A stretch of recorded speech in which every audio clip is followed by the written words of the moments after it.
हमारी management team ने ये बताया कि आप बहुत बड़े प्रकांड पंडित हैं किसी चीज के। सेक्स के बारे में बात कर रहे हो आप? मैं आपको खुल बताता हूँ। अभी टूर बन रहा है तो मेरे को सुनने में आया आप लोग कहीं जा रहे हैं घूमने, थाईलैंड जा रहे हैं। तो भैया थाईलैंड में उतरते ही, जमीन पे उतरते ही, थाईलैंड की धरती पे उतरते ही पहला ख्याल आपके दिमाग में क्या आएगा? वो सीक्रेट प्लान है। दुनिया कहीं होगी, हम दोनों भाई अपने आप को पकड़ेंगे सीधे।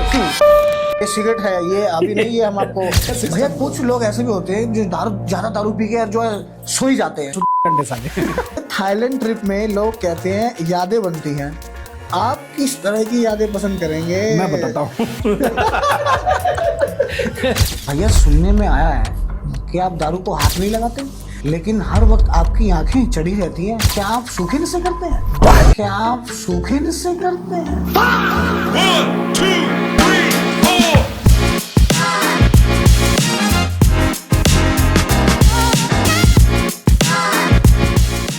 दोस्तों नमस्कार, आप सभी का स्वागत है हमारे इस पॉडकास्ट में। तो आज हमारे साथ एक ऐसी शख्सियत हैं जो राजनीति में बापों के भी बाप हैं। अनुभव की बात करें तो बुजुर्गों को भी पिछाड़ने वाले, और जोश की बात करें तो जवान लोगों को हवा में उड़ा देने वाले कामसूत्र के प्रकांड पंडित हमारे बड़े भैया मिस्टर संतोष कुमार पांडे जी। तो भैया स्वागत है आपका हमारे पॉडकास्ट में। जय हो भाई। कैसे हैं भैया? बहुत बढ़िया।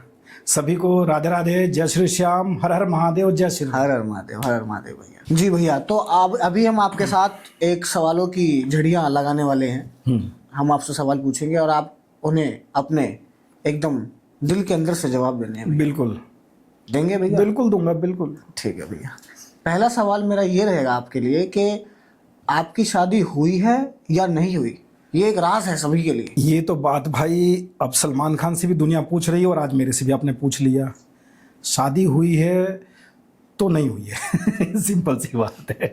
मतलब हुई है कि नहीं हुई है? नहीं हुई है। नहीं हुई है। तो भैया कोई प्लान फ्यूचर में? मैं एक बात, कौन सी शादी की आप बात कर रहे हो? फ्यूचर का प्लान है, फ्यूचर में छोड़ देते हैं। अभी फिलहाल में तो कोई प्लान नहीं है। तो अगला सवाल मेरा आपसे ये है कि भैया आपका जो नाम है संतोष पांडे जी, तो आपका नाम लोग अलग अलग भाषा में कैसे लेते हैं? जैसे गुजरी भाषा ले लेते हैं हम, कैसे बोलते हैं लोग आपको? वो संतोष कड़े जा रिया, ऐसा कुछ। अच्छा भैया, ब्रिज भाषा में? ब्रिज भाषा में तो अभी तक मुझे किसी ने बोला नहीं है। भोजपुरी में बता सकता हूँ। हाँ भोजपुरी में। अरे संतोष भाई इधर आ। इस टाइप से बोलते हैं। और बंगाली में सोनतोष बोलते हैं। सोनतोष? सोनतोष। सोनतोष। हाँ, एक बंगाली डॉक्टर के पास में गया था तो उसने मैंने बोला नाम क्या? मैंने संतोष कुमार पांडे। तो उसने लिखा SONTOSH। मैंने नहीं सर, संतोष नहीं, संतोष, SANTOSH। कर नहीं सोनतोष। मैंने पागल आदमी, तो ठीक दवाई लिखा। कोई बात नहीं। भैया सुनने में आया है कि आप दारू को हाथ नहीं लगाते? हाँ, नहीं लगाते। लेकिन हर वक्त आपकी आंखें चढ़ी रहती हैं। क्या आप सूखे नशे करते हैं? नहीं, सूखा नशा तो नहीं करता। मैंने लाइफ में एक उस नशे के मैंने कभी बचपन में पढ़ा था कि दारू पीते हो तो 1 घंटे में नशा उतर जाता है, कुछ नशा करते हो तो कुछ 1 दिन में उतर जाता है। मैंने सोचा नशा वो करूंगा चलो जिंदगी भर ना उतरे। क्या बात। तो मैंने वही नशा किया, इसीलिए हमेशा आंखें वैसी रहती है। तो भैया वो नशे का नाम क्या है? लड़की का नशा है, पैसे का है, रुबाब का है, शबाब का है? किस चीज का नशा है वो तो कामयाबी पाने का नशा है। भाई वाह। भैया अगला सवाल मेरा आपके लिए ये है, क्या कभी आपने घोड़े के घुटने ट्राई करे? घोड़े के घुटने ट्राई करे? घोड़ा तो नहीं खाया, बकरा जरूर खाया है। बकरा? बकरे के घुटने? सब कुछ खाया है। कहते हैं कि उसके घुटनों में इतनी ताकत होती है कि जिसका जो है अगर कोई खड़ा नहीं हो रहा है, कोई अपने शरीर से खड़ा नहीं हो रहा है, तो वो भी खड़ा हो जाता है। हाँ बिल्कुल, कटकट की आवाज़ आनी बंद हो जाती है। फिर क्या कहते हैं, जो इंसान ऐसे लूज नीचे गिरा रहता है वो भी टन से हो जाता है। तो इस टाइप से है उसमें पावर। तो लेने चाहिए घोड़े के। बिल्कुल बिल्कुल घोड़े के लेने चाहिए। बिल्कुल। तो भैया अगला सवाल मेरा ये रहेगा आपसे कि इस उम्र में, मेरे ख्याल से आपकी उम्र ज़्यादा नहीं, 30 के अराउंड, क्या 35। तो इस उम्र में लोगों के बाल जितने पूरे शरीर पे होते हैं उतने आपके सिर्फ सर पे हैं। देख रेख करनी पड़ती है भाई।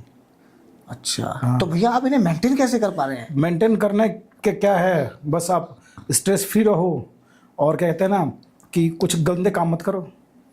भैया जैसे जैसे कि कुछ लोग रातों में कुछ करना चालू कर देते हैं, तो जिससे क्या होता है कि बाल नीचे का असर ऊपर आ जाता है।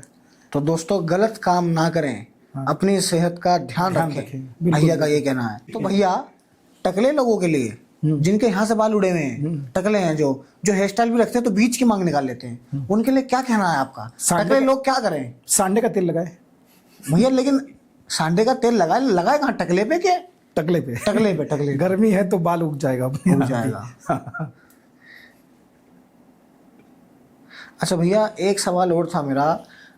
हमें जानकारी मिली है, हमारी मैनेजमेंट टीम ने ये बताया कि आप बहुत बड़े प्रकांड पंडित हैं किसी चीज़ के। सेक्स के बारे में बात कर रहे हो आप? मैं आपको खुल बताता हूँ, ऐसा नहीं है।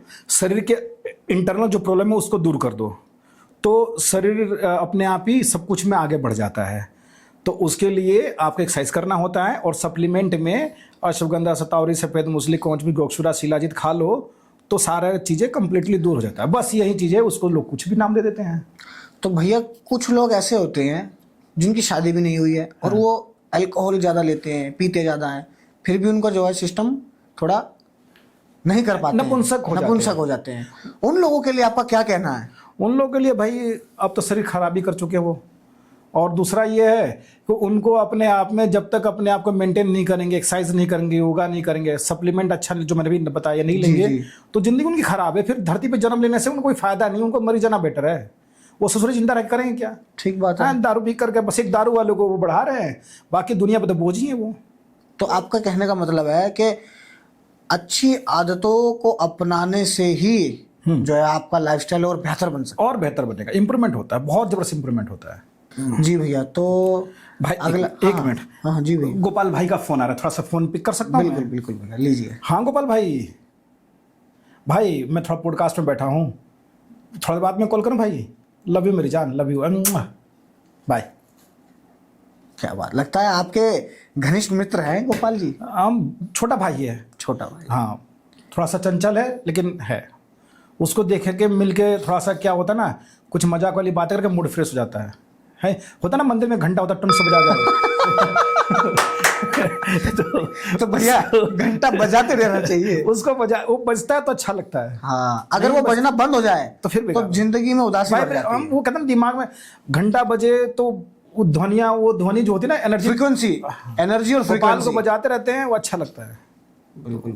अच्छा, हर किसी के फ्रेंड सर्कल में एक गोपाल जैसा बंदा जरूर होता है जो सबको हंसा के रखता है। हाँ हाँ हाँ, इंटरटेनमेंट है। Entertainment। अगर रास्ते में चले जाओ, यहाँ से 6 घंटे की दूरी पर हम लोग जाते हैं कहीं घूमने के लिए, और गोपाल हमारे साथ है, टाइम पास है, किसी और को देखने की जरूरत नहीं हम लोग को। हाँ। गोपाल को देखते रहो, बस मजा आता रहेगा भाई बिल्कुल। तो गोपाल जी, लव यू गोपाल जी। हाँ, लव यू भाई। तो भैया अगला सवाल मेरा ये है कि जब आप अभी टूर बन रहा है तो मेरे को सुनने में आया आप लोग कहीं जा रहे हैं घूमने, थाईलैंड जा रहे हैं घूमने।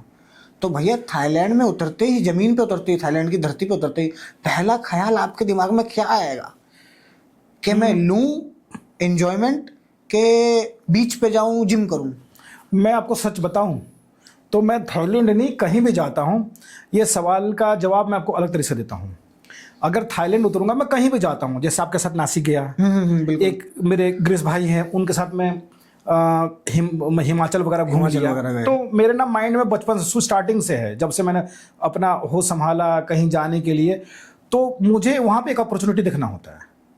थाईलैंड में अगर मैं पहली बार उतरूंगा तो सबको पता है कि लोग जा रहे हैं एंजॉयमेंट करने, मेरा माइंड में तो वो भी है, लेकिन वो ना 5%, 95% मेरे माइंड में वहाँ मेरे लिए आगे बढ़ने का अपॉर्चुनिटी क्या है। बिल्कुल। तो उतरते मेरे माइंड में, उतरने से पहले मेरे माइंड में घूम रहा है कि मैं उतरूंगा तो मुझे क्या क्या देखना है। जैसे नासिक गया था, त्र्यंबकेश्वर आप लोगों के साथ में, तो वहाँ मेरे माइंड में ना कुछ चलता है। बहुत बार मैं रास्ते में चलूंगा तो आधे घंटा सोचने में, किसी से बात नहीं करता, वो सोचो आधे घंटा मेरे लाइफ में वो चीज़ चल रहा होता है जो मैं किसी को बताता नहीं, कि वहाँ पर अभी मेरी औकात शायद उसके बराबर है या नहीं है। इनकेस जब मेरी औकात उस बराबर होती है तो मैं यहाँ पे क्या कर सकता हूँ। तो ये मेरे माइंड में हर जगह चलेगा हमेशा। कुछ लोग भैया आपकी शरण छोड़कर चले जाते हैं और फिर वो गुप्त रोगी बन जाते हैं, ऐसा क्यों? नपुंसक बोल सकते हैं उसको, गुप्त रोगी नहीं, नपुंसक बोलते हैं। नपुंसक बन जाते हैं। हाँ, वो इसलिए क्या होता है ना कि उनको घमंड हो जाता है कि क्या कहते हैं कि भाई अब तो मैं बहुत बड़ा बन गया, तो आप ये सोचो ना, अगर मैं आपके साथ हाथ पकड़ के ऊपर उठ रहा हूँ तो आपका एक्सपीरियंस उतना है जितना कि मेरा नहीं है, क्योंकि मैं आपको पकड़ के उठ रहा हूँ, यानी आप मुझे ऊपर लेके जा रहे हो। और अचानक से मेरे अंदर घमंड आ जाए कि यार अब तो मैं 30 ऊपर हो लिया, तो भाई आप कितना भी एक्सपीरियंस हो जाओ, आपसे तो मैं जितने साल ज़्यादा एक्सपीरियंस हो तो हमेशा आगे ही रहूँगा। बिल्कुल। तो इसीलिए उतरने के बाद जैसे अभिमन्यु का क्या था कि उसके अंदर युद्ध में तो घुस जाता है, निकलने का तरीका नहीं पता है। तो मैं भी वही काम करता हूँ, मैं उतना ही सिखाता हूँ कि तू घुसेगा, निकलने का तरीका तेरे को बताऊंगा नहीं। गुरु ज्ञान रखता है लेकिन उतना नहीं बताता जितना कि वो आगे बढ़ जाए।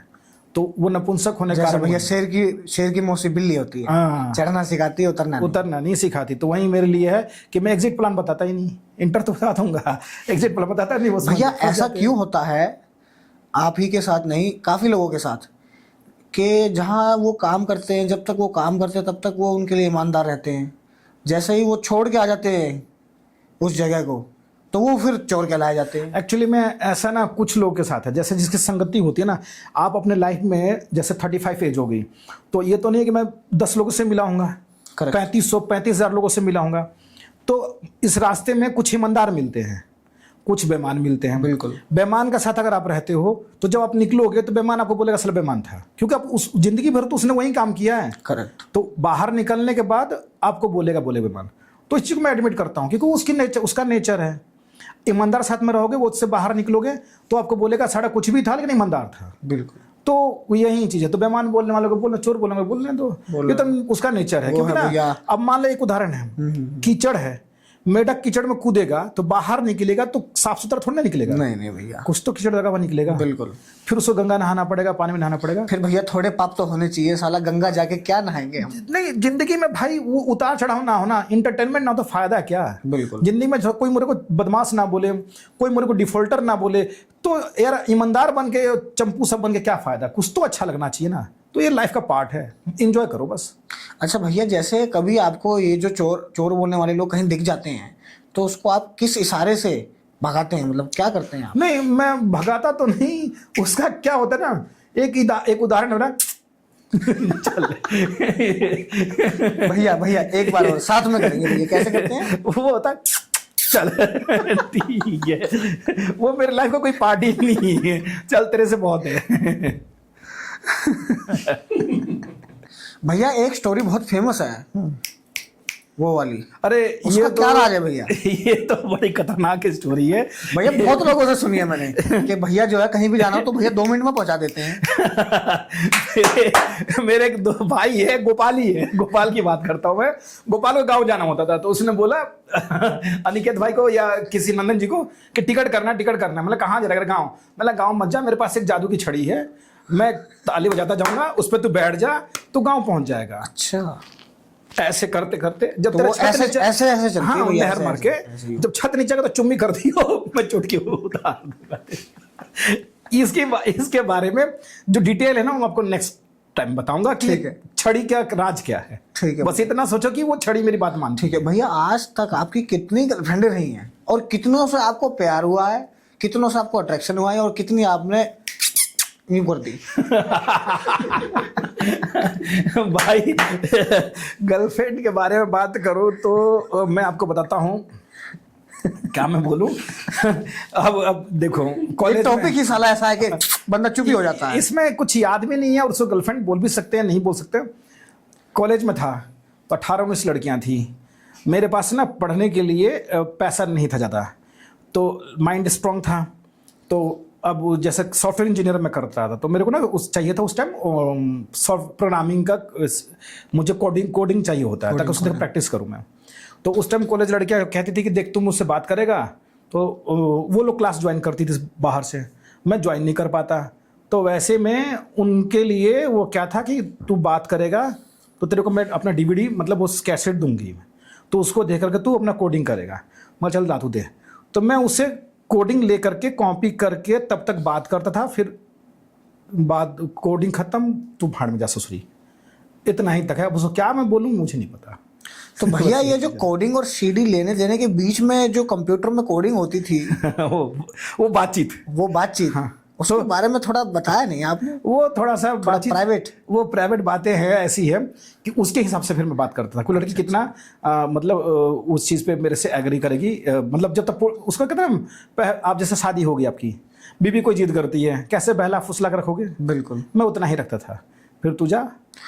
तो भैया राशिकेत कंपनी में आप आए हैं, आप राशिकेत कंपनी के साथ अपना फ्यूचर कहाँ तक देखते हैं, और इसका मतलब आपको क्या लगता है कि ये कंपनी कहाँ तक ले जा सकती है सभी लोगों को? ये तो चीज़ आपने पूछा। देखो, मैं अभी तक शायद अपने लाइफ में 4 कंपनियां ज्वाइन किया। पहली कंपनी थी कंस्ट्रक्शन कंपनी, इसका मैनेजर रहा, मालिक था, लड़ाई हो गई, छोड़ दिया। दूसरी कंपनी थी रियल एस्टेट का, उसमें भी मैं कंपनी के टॉप में आ गया, लेकिन मैनेजर छोड़ दिया। तीसरी कंपनी थी मेरे मामा के साथ पार्टनरशिप, धोखा मिला, वहाँ भी हट गया। चौथी कंपनी थी खुद की, वहाँ से लॉकडाउन चालू हुआ, दब गया, इतनी चौथी। 5वां काम किया मैंने, मेरे दोस्त अभी भी अच्छे हैं, जी जी, नाम बता देता हूँ, वो सिर्फ गिरीश अधाना जी हैं, उनके साथ मैं काम किया, तो उनके साथ काम किया। अभी भी उनके साथ बहुत अच्छा मेरा रिलेशन है, सब कुछ ठीक है। बाकी और साथ बुरा रिलेशन था, लेकिन उनके साथ अभी भी अच्छा रिलेशन है। 5वीं कंपनी, 6ठी कंपनी एक भाई के साथ में, जब मैं बोला ना कीचड़ में कूद गए फिर बाहर साफ होना, तो थोड़ा सा वहीं रहा 1 साल का। अब 7वीं कंपनी है और ये मेरे लास्ट है, तो आप ये समझो। और मैं मेरे को वहाँ लेके जाता हूँ जो मैंने अभी तक सिर्फ एक डायरी में लिखा हुआ है, और वो डेली पढ़ता हूँ मैं कि मुझे वहाँ जाना है, भूलूँ नहीं मैं। तो राशिकेत कंपनी के साथ में, इनफैक्ट आप लोगों के साथ में, मैं वहीं तक जाऊँगा, बिल्कुल बस। और वो शायद मेरा बुढ़ापा तक रहे, आगे चल कभी पार्टनर हूँ, दोस्त हूँ, भाई हूँ, आगे चल के और साथ में और आगे बढ़ेंगे और आगे बढ़ेंगे, ताकि और बुढ़ापे में भी हम साथ में थाईलैंड जा सकें। और भाई ईमान, हाँ ये बात सही कह रहे हो। थाईलैंड नहीं, कजाकिस्तान भी चलेंगे, उज्बेकिस्तान भी चलेंगे, ये मैंने सेलेक्ट कर रखा है कि हमें कहाँ कहाँ चलना है, और साथ में चलेंगे, बड़ा मजा आएगा। तो भैया मेरे बारे में आपका क्या ख्याल है? हाँ, अब हमारी दोस्ती कैसी चलेगी भैया, क्योंकि हम दोनों ही हमारी दोनों की शादी नहीं है। अब मैं आपको एक बताता हूँ। मैं देखो, एक तरह से दोस्त मैं बोलता हूँ, तो एक दोस्त हो गया बड़े उम्र का, एक दोस्त होगा छोटे उम्र का। आपसे दोस्ती वो है कि मैं कुछ छुपाता ही नहीं, ठीक है। और दोस्ती तब तक चलेगी आपसे पहले मैं मरूंगा। क्योंकि 15-17 साल बड़ा हूं मैं, तो मेरी उम्र बहुत पहले की, लेकिन मैं मरते टाइम भी आपके साथ दोस्ती रखूंगा, बिल्कुल। तो वो चीज़ रहेगी। मेरे 4-5 10-12 लंगोटिए यार हैं। फिर जब जवान हुआ, बड़ा हुआ, तो कुछ एक आधी दोस्तों में, बड़े दोस्तों में यार है।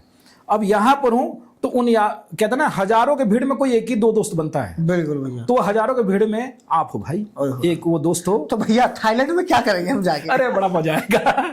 थाईलैंड में तो वो सीक्रेट प्लान है। दुनिया कहीं होगी, हम दोनों भाई अपने आप को पकड़ेंगे सीधे, होटल भी हमारा अलग होगा। हाँ, क्योंकि भैया दिक्कत हो जाएगी। दिक्कत हो जाएगी, अलग होके गायब होके निकल लेंगे। प्लान मैंने बना रखा है, ये किसी को बताना भी नहीं है, ये तो साइलेंट। अभी यहाँ बताने को तो पुल पट्टी खोल। हाँ भैया, ये सीक्रेट है, ये अभी नहीं, ये हम आपको थाईलैंड के व्लॉग में बताएंगे। थाईलैंड वाले व्लॉग में चलेगा वो, कि वहाँ क्या करना है। तो भैया थोड़ा काम की बात करते हैं। राशिकेत कंपनी में कई बार ऐसा भी हुआ है कि सारी ज़मीनें आप सब लोगों ने मिलकर सेल आउट कर दी, और 3 महीने तक कोई ज़मीन ही नहीं आई नहीं, लेकिन फिर भी अगर आप चाहते तो उन 3 महीने के बीच में आप कहीं और भी जा सकते थे काम करने, लेकिन फिर भी आप नहीं गए, ऐसा क्यों? देखो, एक्चुअली में क्या है ना, मेरे एक बचपन से आदत है, और शायद यहाँ पे मैंने वही आदत देखी सबके अंदर में, जल्दी हाथ पकड़ो मत, और पकड़ो तो फिर छोड़ो मत। बिल्कुल करेक्ट। अब दोस्ती भाईचारा होता किस लिए है?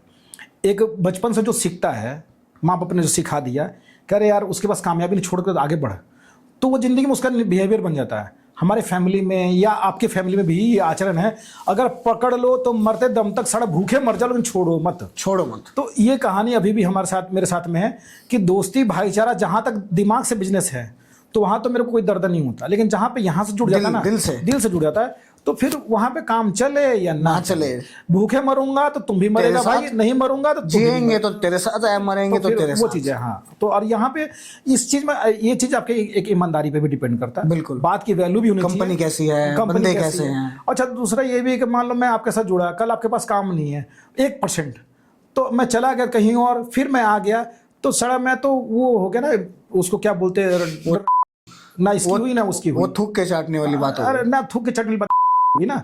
ना इसका कल उसने पैसा दे उसके पास चली गई, परसों उसने पैसा दे उसके पास चली गई। थोड़ा सा वर्ड यूज तो भैया इन जो लोग ऐसे होते हैं, ये जो लोग होते हैं इस टाइप के, उनके लिए आपका क्या विचार है? वो दोगले होते हैं, तिगले होते हैं साढ़े। कुछ लोग हैं मार्केट में ऐसे। हाँ अभी अरे क्या बात करो भाई, बहुत हैं। आज के टाइम पे ऐसा है कि आपके पास पैसा है तो आप भाई भाई हो, और कल पैसा नहीं है ना तो अरे कौन भाई, मतलब ना वो आपको लेवल का लगाएंगे नहीं, समझेंगे नहीं कि आप किसी लेवल में हो। तो ऐसे बंदों का तो कोई मतलब ही नहीं है, ना ईमान धर्म नहीं होता। और भैया ऐसे लोगों के लिए आपका क्या कहना है? जैसे कोई वो गरीब लोगों का पैसा मार लेते हैं भाई ये ना देखो, और किसी का, हमारे पिताजी ने सिखाया है कि मजदूर का पसीना सूखने से पहले उसकी मजदूरी उसे मिल जानी चाहिए। ये सिखाया नहीं, कर भी रहे हो आप लोग। जी भैया। मैंने देखा है अभी भी अनिकेत भाई का कि वहाँ पे रजिस्ट्री होती है और यहाँ संजय जी के पास में हिसाब आया, पेमेंट आपके अकाउंट में आ जाता है, तो उस बंदे का पेमेंट रिलैक्स, पता ही नहीं चलता कि मतलब मैंने उसका एक माइंड ऑफ स्टेट फ्री हो जाता है। हाँ कि वो भैया relax हो यहाँ जाता है। वो खुले सांड की तरह काम करे ना फिर। वरना काफी जगह ऐसा होता है कि बंदा परेशान रहता है कि मिलेगा भी या नहीं। हाँ काम कर रहा हूँ, मिलेगा नहीं कर, मन में डर लगा रहता है। आधे टाइम ससुर एक्सीडेंट होकर मर जाता है रास्ते में, 2 मिनट के लिए काम थोड़ी ना होता है। तो भैया जोगेंद्र भाटी जी जो हमारे CEO हैं, उनके बारे में आपका क्या विचार है? जोगिंदर भाई की बात है, पीठ पीछे की बात है। वो ऐसे बंदे हैं जो कहते हैं ना दोस्तों के दोस्त हैं, दिल का साफ है, देसी आदमी है, जो बोलना है मुंह पे बोलना। और ना अगर कहते हैं ना कि अगर 1000 लोग हैं उनमें सबको कोई दोस्त ढूंढना पड़ता जी है, भैया। तो ऐसे दोस्त वो है कि जिनसे आप कभी भी खुल के बात कर लो, बिंदास रह लो, जी लो, खा लो। वही बंदा इतना ईमानदार है कि अपनी जमीन किसी को दे रहा है, उसी के लिए नौकर काम कर रहा है। अब सोचा ऐसे बंदे सब क्या आप एकदम गऊ आदमी। हाँ जिसने वो थोड़ा शाम के टाइम 6 बजे के बाद थोड़ा सा अलग होता है, लेकिन हर किसी के लिए नहीं होते। हाँ। किसी के लिए होते हैं, जो उस लायक होता है ससुरा। हाँ, बिल्कुल ये तो मैंने नोट करा है। मैंने देखा हुआ है। एक्चुअली वो अपरिचित है, परिचित है, डबल पर्सनैलिटी है। वो इस टाइप से ऐसे गिराया ये और फिर ऐसे आ गया, तो इस टाइप के है वो। राशिकेत कंपनी में आप काम कर रहे हैं, क्या कभी आपको मतलब कैसा लगता है कि आपको ये कंपनी जैसा फील होता है या अपने घर जैसा भाईचारे वाला ये फील आप होता है? पूछते भी नहीं तो ही बताता मैं। राशिकेत कंपनी में ना भाई, ये कंपनी नहीं है, एक परिवार है। दादाजी हैं, आप जैसे भाई हैं, छोटा भाई भी है, फिर अनिकेत भाई भी है, विकास भाई भी है, योगेंद्र भाई भी है, अमन जी हैं, मतलब गोपाल है, मनीष भाई है। ये लोग ऐसे हैं ना, एक परिवार है।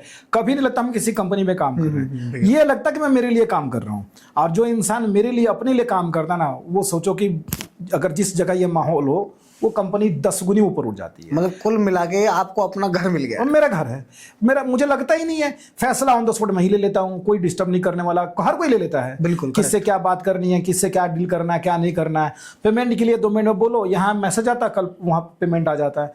तो वो ऐसी जगह पे तो मैं बोलता हूँ मतलब फ्रैक्शन ऑफ सेकंड का वो होता है यहाँ रिएक्शन। जो कहीं डिप्रेशन होता है ना, दर्द होता है कि यार आप जाके उसके जगह पेमेंट कर लियो, टेंशन लो, उससे पूछो जमीन मिलेगी नहीं मिलेगी, उससे पूछो ये रेट जाएगा नहीं जाएगा। यहाँ पे ऐसा कुछ भी नहीं है, जो आप फ्री हैंड है यहाँ पे, फ्री हैंड है। तो अपने लिए काम करो, बस नाम है रशिकेत कंपनी। रशिकेत कंपनी एक परिवार है, कंपनी नहीं परिवार है भैया। ठीक, तो भैया जवान रहने के लिए क्या करें? अभी जैसे मैं 22 का हूँ, मैं भी 30 में आऊंगा, एज यहीं रुक जाएगी। एक ही चीज बता रहा हूँ मैं, एक तो जिम करना चालू कर दो आप, और ऊपर से ना फालतू के सप्लीमेंट में यही जो बताया था ना, अश्वगंधा, शतावरी, सफेद मुसली, पौंजवी, गोक्षुरा, शिलाजीत, ये 5 सप्लीमेंट लेना चालू कर दो, और यही एज रुक जाएगी। और दूसरी बात, डिप्रेशन नहीं, हर पल में एक पल में कितनी जिंदगी, एक जिंदगी में कितना पल होता है वो मत देखो, एक पल में कितनी जिंदगी होती है, सड़ा वो जीना चालू कर दो, जवान रहोगे। क्या बात है। तो दोस्तों सीख लीजिए ये करना, जीवन आपका अलग लेवल पे पहुंच जाएगा। हमारा तो है ही, हम तो ना बीवी है ना टेंशन है। हम हैं भैया, रात में 12 बजे पहुंचेंगे तो भी टेंशन नहीं है, 9 बजे का। अच्छा एक बात और जवान रहने के लिए देखो भाई, ये थोड़ा सा ना प्राइवेट बातें हैं, किसी को बुरा लग सकता है फैमिली वालों में। घर में दाल चावल खा रहे हो ना, तो बाहर पनीर जरूर खाओ। ओए होए। और जिस दिन आपने सजना धजना संवरना बंद कर दिया, आप बुढ़ापे की तरफ जा रहे हो। शादीशुदा मर्द क्या करते हैं कि भाई अब तो मैं शादी हो गया, पेट बाहर निकाल लेंगे, हाँ भैया, जो मिला वैसे पहन लेंगे, जैसे मर्जी वैसे चल लेंगे ना। आप अपने आप को मेंटेन करना चाहिए, डेली सजो धजो, आपको लगे कि यार मैं आज भी ना 14.5 साल का लौंडा हूं। फिर देखो बाहर आप निकलो, आप जवान हो। लेकिन जिस दिन बोलोगे यार मेरी एक ही बीवी है, तो फिर तो आप बेकार हो, गेम खल्लास है भैया। खत्म भाई, वो भी छोड़ के चली जाएगी। हाँ भैया, हुआ है लोगों का, हुआ है। क्यों जाएगी बता दूं मैं भाई, उसको चाहिए मेरा पति हीरो हो, और पति यहाँ चंपू बनकर ससुराल घूम रहा है। आप हीरो बन के देखो, नहीं तो दूसरा हीरो तलाश लेगी वो। हर चीज में हीरो। हाँ। सुबह भी हीरो, रात को भी हीरो, दिन में भी हीरो। यहाँ से हीरो होना चाहिए। हाँ। हर जगह से हीरो, हर जगह से हीरो। ठीक है, उसको लगन अगर आपने जहां जीरो बना चालू किया, वहां वो आपकी लगाम पकड़ लेगी घोड़े की। लगाम नहीं, दूसरा हीरो पकड़ लेगी। ओ ठीक है। सिंपल सी बात है। आप देखो ना, किसकी भी आज के टाइम पे रुकती है। ठीक ये बात चीजें है नहीं है। तो ये आपको जवान बनने रहने के लिए मेंटली तैयार होना होगा, फिजिकली भी तैयार होना होगा, और हमेशा खुश रहना होगा।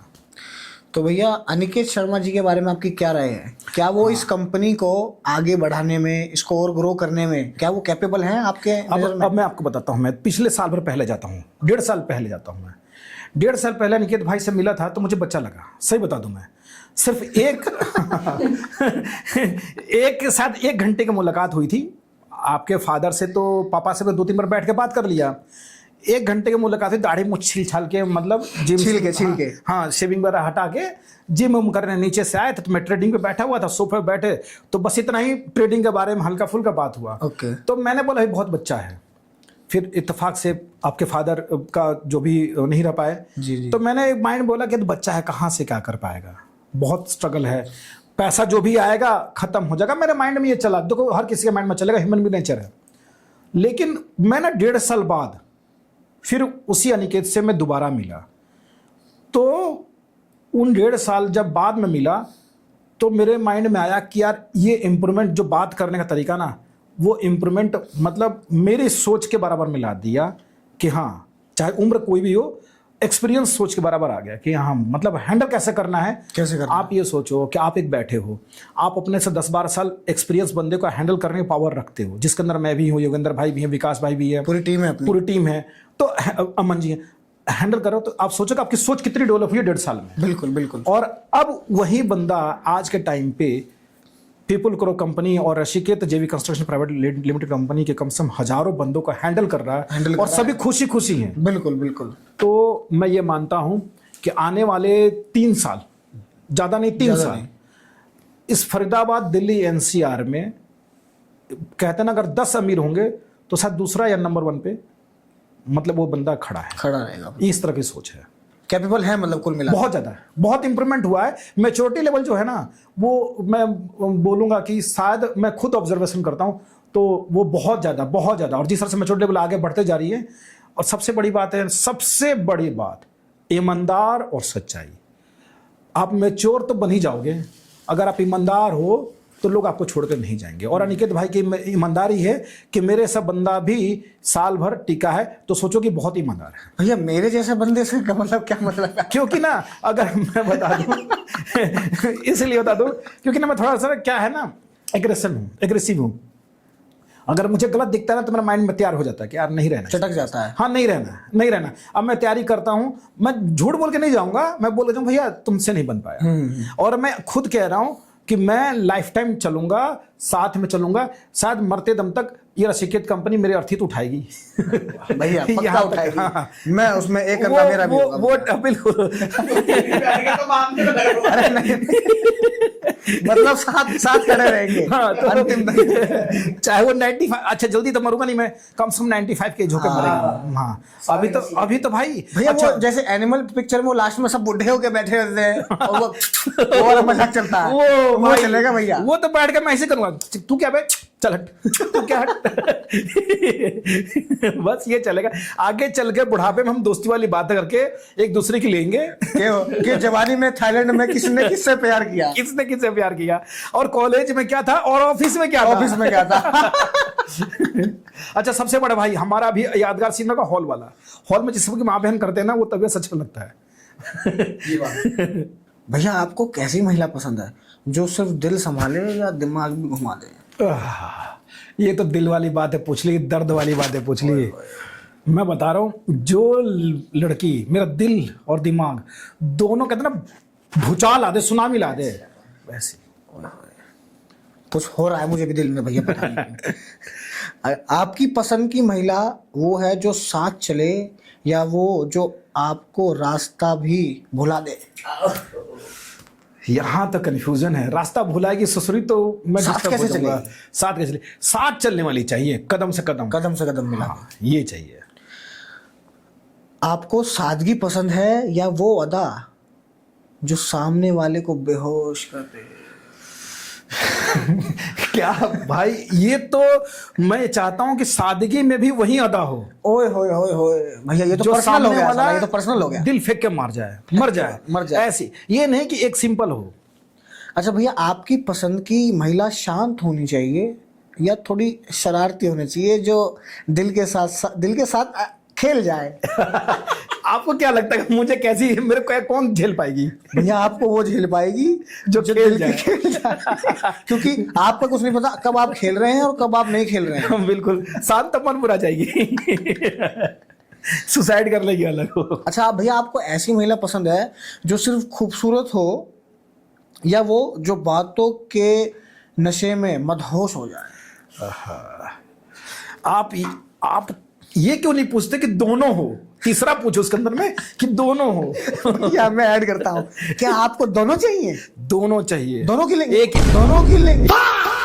दोनों लेंगे, दोनों महिला लेंगे। दोनों एक ही में होनी चाहिए। अलग अलग टाइम पर अलग अलग होना चाहिए। भैया आपको ऐसी लड़की पसंद है जो जाम से आपको नशा कराए या अपनी आंखों से नशा कराए? जाम तो मैं पीता नहीं, आंखों से नशा करा दे, सड़क खत्म हो जाऊं वहीं पे।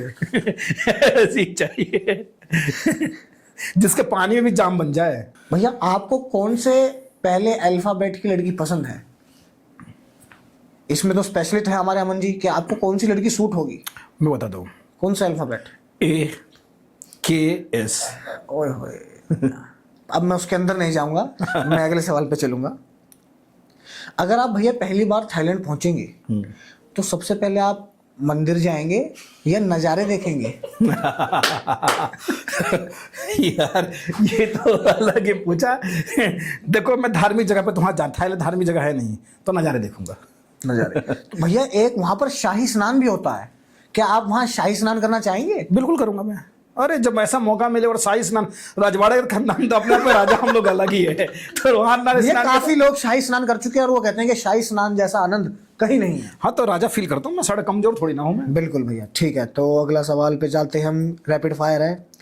अगर आपको थाईलैंड में एक रात फ्री मिल जाए तो आप आराम करेंगे या एक्सप्लोर कर देंगे सिस्टम को? कौन जाता आराम करने वहां पे? आराम तो घर में भी कर लेंगे। वहां तो एक्सप्लोर करो भैया भैया सिस्टम। कुछ लोग ऐसे भी होते हैं जो ज्यादा दारू पी के जो है सो ही जाते हैं। घंटे साले ज्यादा आगे दारू पी के सो जाते हैं। भाई गए हो एंजॉय करना, दारू तो घर में पी लोगे। अच्छा भैया, थाईलैंड ट्रिप में लोग कहते हैं यादें बनती हैं, आप किस तरह की यादें पसंद करेंगे? मैं बताता हूँ। थाईलैंड में मैं वो करके आऊंगा कि वहां के लोगों को मैं यादों में बन ओए जाऊंगा। होए होए, जैसे भैया आजकल हम दोनों को लोग याद कर रहे याद हैं। करते हैं हर जगह। मैं बता रहा हूँ, कसम खा के बोल रहा हूँ, थाईलैंड में हमारे कदम उतरा, 3-4 दिन जितने रहेंगे ना, वहां के लोग हमें ना हमारे रोक गए ना तो बता देना। मैं तो कह रहा हूँ भैया, क्लब में एक अलग आइडेंटिटी हो जाएगी हाँ हमारी। हाँ, बस कि ये लोग हैं कौन, कहाँ से आए? वो वाला गाना गाएंगे, मोनिका ए मोनिका। थाईलैंड जाने वालों की नजरें ज्यादा घूमती हैं या दिल? नजरें घूमती है भाई, नजरें घूमती हैं, नजरें ज्यादा घूमती है, दिल नहीं। दिल नहीं घूमता। ना। तो भैया आज आपसे बात करके बहुत ही मज़ा आया, बहुत ही एनर्जेटिक बना ये पॉडकास्ट रहा, और मैं आपका भैया धन्यवाद करूंगा बहुत बहुत। Thank you। आप हमारे पॉडकास्ट में आए। तो दोस्तों इसी के साथ हम अंत करते हैं इस पॉडकास्ट की, और अगर आप ऐसे ही पॉडकास्ट और सुनना चाहते हैं तो लाइक करें, कमेंट करें और शेयर करें। और अगर आपको भैया की मुँह जुबानी से भैया की कहानी सुननी है कि संतोष पांडे भैया जी संतोष पांडे बने कैसे, क्या चुनौतियाँ आई उनके जीवन में, तो कमेंट करें संतोष पांडे भैया। हम आपके लिए अगला पॉडकास्ट वही लेके आएंगे। धन्यवाद आप सभी का। जय श्री राम।